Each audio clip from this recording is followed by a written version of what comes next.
Hello students, good evening. जय श्री राधे, जय श्री कृष्णा, जय हो Mahakaleshwar Shambho. So, as the routine of the session, this is the second class of transformation of sentences, chapter number 3 from intermediate English syllabus. In the previous class, we learned how to remove adverb to.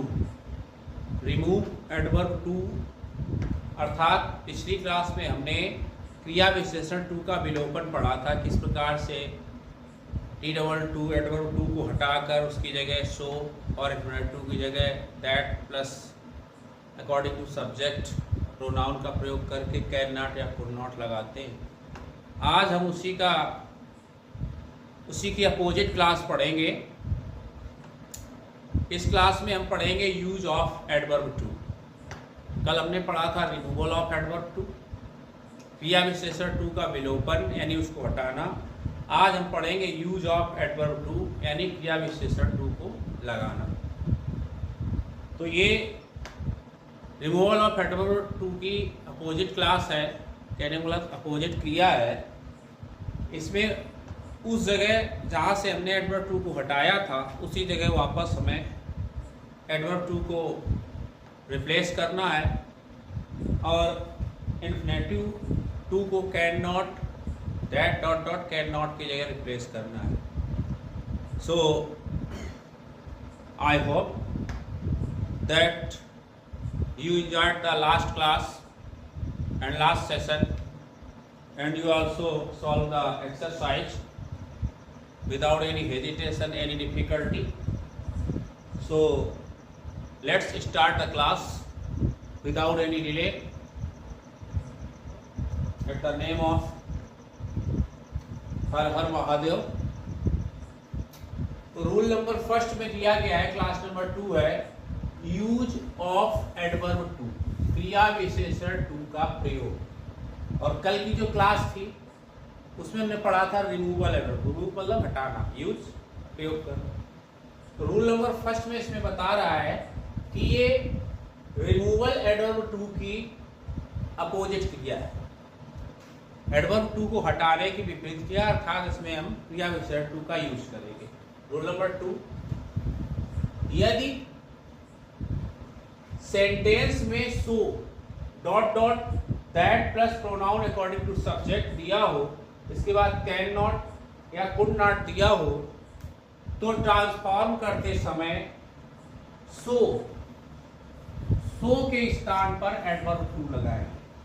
This is the fact and this is the main point of transform one kind of sentence into another kind of sentence या in another form of sentence.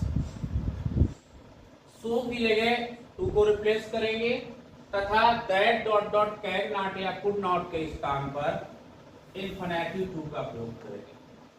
और किसी प्रकार की कोई भी हमें replacement नहीं करनी, किसी भी वर्ड का हमें सब्स्टिट्यूट यूज नहीं करना है। रूल नंबर, अब इसका हम एग्जाम्पल देख लेंगे। एग्जाम्पल लिखा है, The lion is so furious that he killed all the animals. कहता है शेर जो होता है इतना खतरनाक जानवर होता है, फ्यूरियस होता है कि वो उसके आगे कोई भी जानवर टिक नहीं पाता, वो सारे जानवरों को मार सकता है। तो इस तरीके से जब कोई सेंटेंस तुम्हारे एग्जाम पेपर्स में आएगा तो इसमें लिखा होगा, या तो लिखा होगा ये लिख के आएगा चेंज इनटू असर्टिव सेंटेंस। अगर इस तरह का सेंटेंस दिया होगा, क्योंकि ये नेगेटिव माना जाता है, क्योंकि यहाँ लगा इसमें so furious that he can not kill, the lion is so furious that he can not, यहाँ लगा होगा, यहाँ कैन नॉट लगा, that he can not kill all the animals. तो अया क्रिया लिख के आएगा यूज एडवर्ब टू।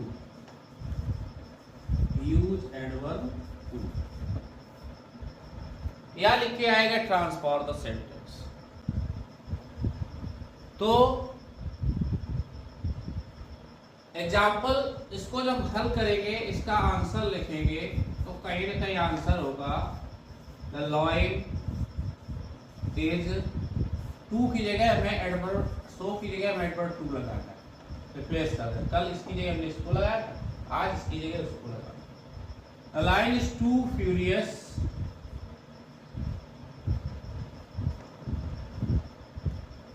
हम फ्यूरियस की जगह वीक का यूज करते हैं because this sentence gives some opposite meaning that is not according to the meaning of the sentence.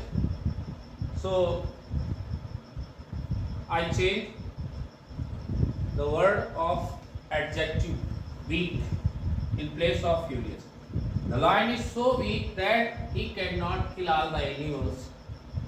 कहता है जानवर शेर जो है इतना कमजोर है कि वो सभी जानवरों को नहीं मार सकता है। The lion is too weak. Weak means कमजोर।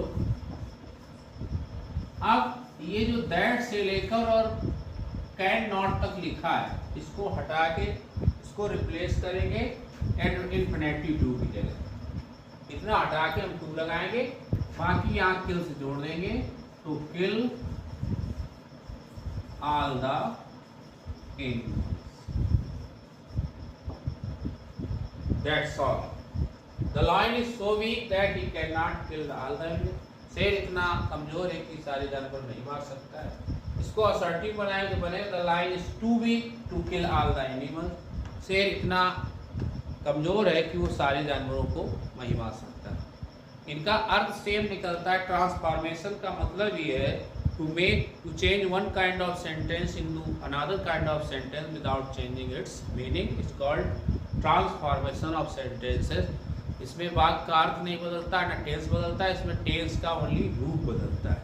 सो नेक्स्ट रूल में देखेंगे, रूल नंबर 3 लिखा है ट्रांसफॉर्मेशन करते समय यदि किसी सेंटेंस में सब्जेक्ट हमारा न्यूटर है, न्यूटर जेंडर में है और अंदर दैट के पश्चात आई दिया गया है तो हम यूज एडवर्ब टू का करते समय आई के स्थान पर फॉर मी के स्थान पर फॉरस, अगर स्टूडेंट्स लिखा है, बॉयज लिखा है और सब्जेक्ट हमारा न्यूट्रल सब्जेक्ट कुल मिला के ये प्रोनाउन सब्जेक्ट से मैच नहीं खा रहा है तो यहाँ जो लिखा हो बॉयज गर्ल्स तो वहाँ होगा for student, for boys, for girls, और ही का फॉर हिम, सी का फॉर हर, दे का फॉर देम आदि में चेंज कर लेते हैं। एग्जाम्पल देखेंगे, लिखा है This tree is so high that I cannot climb on it. कहता है ये पेड़ कम से कम मेरे लिए तो इतना ऊंचा है कि मैं इस पर नहीं चढ़ सकता हूँ। तो यहाँ पर अगर सब्जेक्ट पर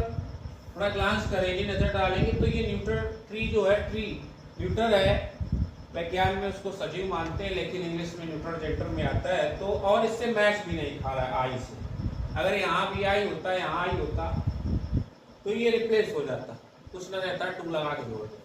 अब हमें अपोजिट मिल रहा है तो इसका आंसर कहीं ना कहीं बनेगा दिस ट्री इज, शो के लिए हम बता चुके हैं क्योंकि यूज एडवर्ब टू लिख रहे हैं तो हमने की डबल टू लगा दिया। हाई एडजेक्टिव लाएंगे। अब दैट से लेकर कैन नॉट तक रिप्लेस करेंगे। उसकी लिए लिखे this tree is too high और ये जो आई अंदर है उसको लिखेंगे फॉर मी। आई का चेंज हो गया फॉर मी। अगर फॉर मी लिया है और अकॉर्डिंग टू सब्जेक्ट मैच नहीं कर रहा है तो फॉर मी का आई और आई का for me. This tree is too high for me और अब यहाँ पर हम लगाएंगे टू क्लाइंब ऑन, बस इतना प्रयोग करेंगे। इट रिप्लेस हो गया वो ट्री की वजह से। This tree is too high for me to climb. इसी प्रकार से दूसरा एक नियम और दे देते हैं। This question is so difficult that one cannot solve it. यह प्रश्न इतना कठिन है कि इसको कोई हल ही नहीं कर सकता है। तो इसमें भी क्वेश्चन न्यूट्रल है और वन यहाँ कोई ना इससे मैच नहीं खा रहा है तो कहीं ना कहीं इसका भी आंसर बनता है दिस क्वेश्चन इज टू, सो की जगह टू डिफिकल्ट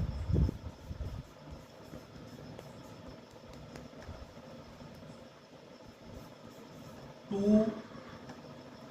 आप देखिए दैट से लेकर वन कैन नॉट हटेगा, उसकी जगह टू लगेगा दैट। तो this question is too difficult to solve, इतना बनने वाला है, वन हट गया।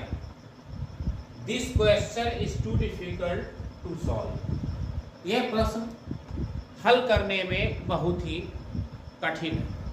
और जब इसमें इसको नेगेटिव बनाएंगे या रिमूवल एडवर्ब टू का प्रयोग करेंगे तो इस बनेगा this question is so difficult that one can not solve it. ये प्रश्न इतना कठिन है कि इसे कोई हल ही नहीं कर सकता। एक लास्ट पॉइंट पर जाएंगे, पॉइंट नंबर 4 लिखा है इन सेंटेंस में, रिमूवल टू वाले सेंटेंस में एक्सट्रीमली, ओवर, वेरी या एक्सेसिवली या बियॉन्ड द प्रॉपर लिमिट, इस तरीके में से कोई भी एक वर्ड दिया हो तो ट्रांसफॉर्मेशन करते समय इसमें से जो शब्द दिया हो सिंगल ये शब्द दिए हो तो हम इनमें से इन शब्दों को रिप्लेस कर देंगे, उसकी जगह हम एडवर्ब टू का यूज कर देते हैं ओनली।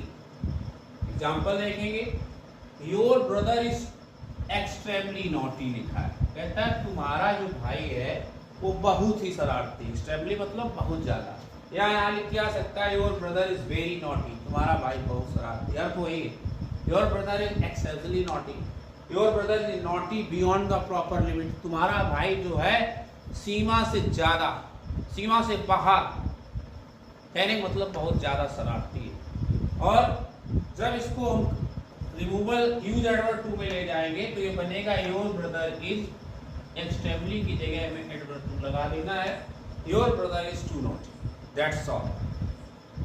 तो इस प्रकार से आज हमने यूज ऑफ एडवर्ब टू की जो फर्स्ट क्लास हमने शुरू की थी ट्रांसफॉर्मेशन ऑफ सेंटेंसेस की, और हमने बताया था every class has two kinds of rules, one change into another and next another change into first. So previous class we enjoyed removal of adverb to, and today class we enjoy use of adverb to.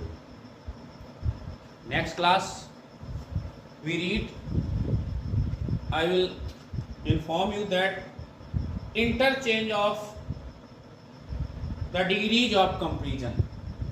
अगली class में हम पढ़ेंगे adjective की degrees of comparison. Positive, there are 3 kinds of degrees, positive degree, comparative degree, superlative. उन 3 kinds of degrees का हम आपस में चेंजमेंट पढ़ेंगे, पॉजिटिव से कंपैरेटिव, कंपैरेटिव से सुपरलेटिव, सुपरलेटिव पॉजिटिव।